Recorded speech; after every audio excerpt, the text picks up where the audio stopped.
Yo, my name is Rob, and I am the author of Machine, the Hip Hop Beatmaker's Missing Manual. And let me tell you a story really quick. Last week, I decided to go for a drive. It was a beautiful day down here in Florida, and I just wanted to get in my car, sort of listen to some stuff that I made, and take a little long drive around, I guess, the country down here. It's really nice. So I got my iPhone, loaded it up with some of my music, and went in the car. Plugged it in the aux cord and started driving. And a few seconds later, my ears sort of perked up as I was listening to what I was making, because I noticed that my music just sounded terrible.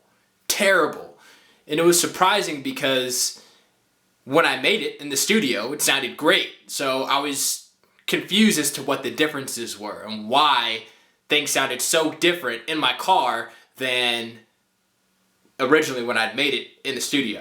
Well, recently, within the last probably 6 months or so, I've started to make beats and mix my music exclusively using headphones. Specifically, some Sennheiser HD280s. I'm mainly making hip-hop and house music on my machine. And really, I'm doing it out of necessity and not necessarily out of ignorance, just because of my living situation right now. I've got a roommate, and I don't want to disturb, the house late at night when I'm typically up making beats at around midnight or so. I can't have studio monitors blasting at midnight. My suspicion is that you're probably also making a lot of music using your headphones, okay? Just because I've been hearing a lot of music lately that sounds just based like sonically, like it's been produced using headphones. So I wanted to take this time to sort of fill you in on the pros and cons and educate you about some of the weaknesses and the strong points of mixing with headphones, so that maybe you can adjust how you're making music at this moment, and sort of align yourself in a better position to make better music on your machine. All right, so I'm gonna jump on over to computer. I've got a little short presentation prepared for you.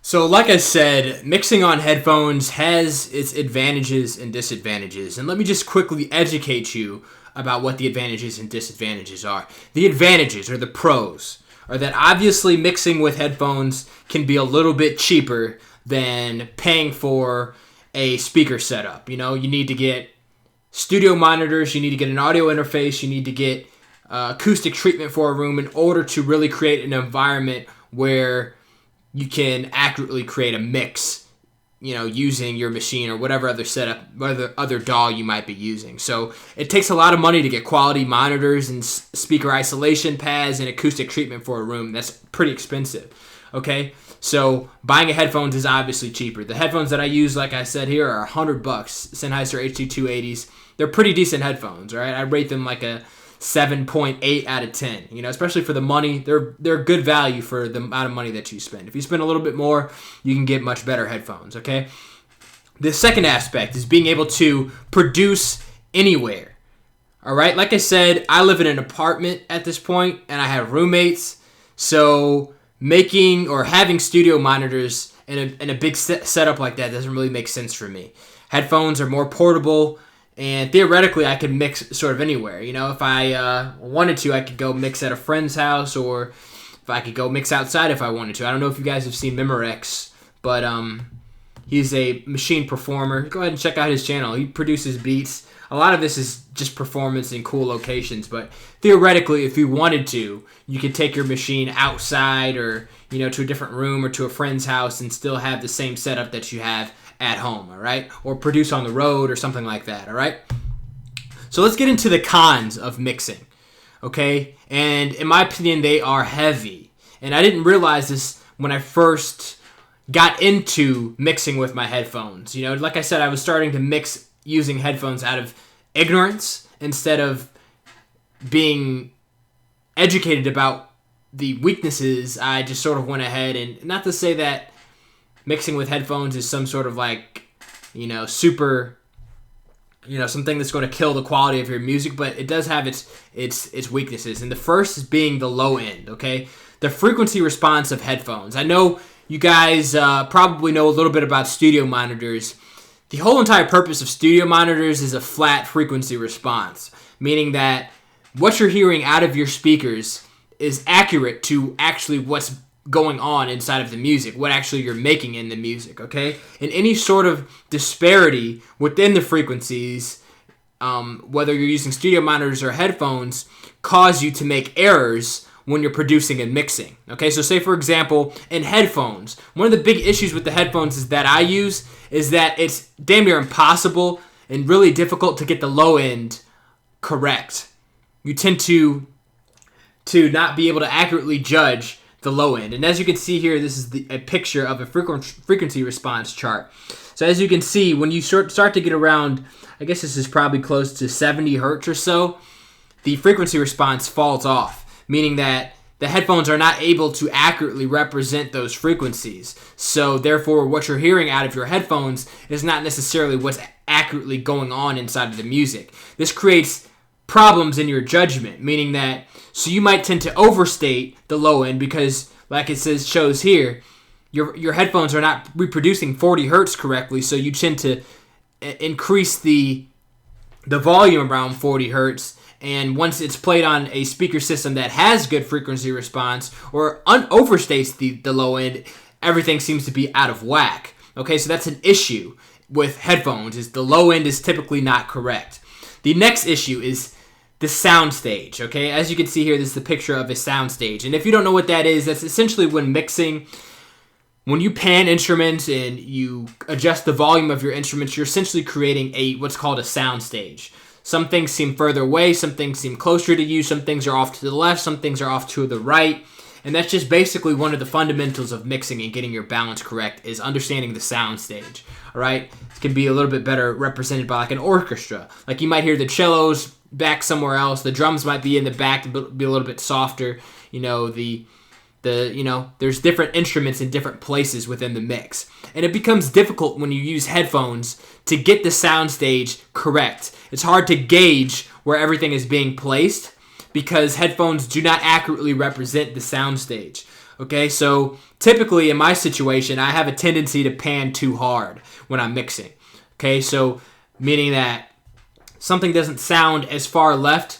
I don't think in headphones it can sort of sound not as far as I want it to when I'm panning something to the left, for example, and I pan it a little bit too hard because the headphones aren't representing the sound stage correctly. So know that that's a weakness. I've just made a mental note of not to pan things too hard in either direction when using your headphones. But it sort of gets hard to gauge what's going on inside of your soundstage when you're using headphones, when you're mixing and making beats. The next element, and this is honestly probably the weakest element for me, and the thing that is really the deal breaker, is mixing with headphones has less feeling. Okay, so making music is a lot more fun to me when I can feel the music through a pair of studio monitors. I don't know if a lot of you have, car stereo systems, or whether you have like a sub or not. You can sort of feel the low frequencies in your bones, in your body. You can hear a kick drum really hit you in the chest, and there's nothing like that feeling. It feels good, right? So when you're mixing with headphones, you don't necessarily feel the vibrational energy in your body. And there's a lot of, metaphysical stuff about that I won't get into, but music feels good, all right? If you're truly into music, you know exactly what I'm talking about. There's a whole world of different emotions and things that are going on inside of the music that you're going to miss out on if you're not mixing with studio monitors, because those frequencies aren't being, put into your body. They're only being put into your ears, which is only one element of music, right? Music is a lot about the feeling just as much as it is about the hearing, right? So that's one of the biggest deal breakers for me. It's hard to get the same energy from headphones as it is from a speaker system. And it sort of reflects the way that you create music as well. If you can't feel the music, you're not likely to create music that people can feel. So it sort of paints you in sort of a corner. So that's one issue for me. The next issue is phasing. All right? Phasing is a serious issue when using headphones, because when you're wearing headphones, you're essentially isolating both of your speakers. Okay? You have one cupped speaker on the left ear, one cupped speaker on the right ear, and when you're doing this, you're creating a listening environment where there's zero acoustical interaction between your left and right speakers, which is not like the real world at all. When you're listening to music in your car stereo, like I said, or when you're listening to music even in your studio, there's what's called phase interaction that's going on between the sounds that are coming out of both of the speakers. The frequency and the waves that are coming out are interacting with each other, and in a lot of cases, they're clashing with each other and causing things to happen within the music that's unintended, all right? So, therefore, what this is going to create is inaccurate music. So once you, like I told you about the story about my car, about me playing my music in my car, because there's no phasing going on when I'm making music in headphones, when I threw it in my car stereo, there's all this phasing and other crap going on that I wasn't able to accurately represent or able to accurately gauge when I was making the music on my headphones because it didn't exist. So that's an issue, and it creates phasing problems for your music. So understanding phasing issues is probably one of the largest things and one of the toughest jobs for engineers. And without hearing the phase problems, you're not going to be able to take the time to get your mixes to translate to different speaker systems. You're going to create conflicts with your mixes, okay? So that's essentially it, guys. This is my final thoughts as far as this. If you're planning on using headphones, you need to become very familiar with them, and you need to understand the weaknesses of your headphones, okay? I've made a lot of music using headphones. You know, I've produced a lot and I've mixed a lot with headphones, and it's not terrible, but just realize the limitations. You can only get your mix like 70-80% of the way there if you're using headphones. You need to take your mixes to an acoustically treated environment with 2 solid speakers, okay? So take that into consideration. If you're limited like I am to a producing environment where you sort of have to use headphones, where it's really not an option to have sort of a loud studio monitor system going on at all times, you need to make sure that you make the best out of your headphones, and that you need to know where your headphones are biased. You need to know the phase issues are happening that you're not being able to judge, and sort of try, if you can, to play your mixes in different environments. If you don't have that ability, if you don't have studio monitors right now, try to play your mixes in your car, or try to play your mixes on a pair of iPod, or Apple iPod headphones, those white little cheap earbuds, so that you have an accurate representation of what's going on in your mix. You're not just biased by your headphones, all right? That's an issue. So I just want to quickly alert you guys, as far as the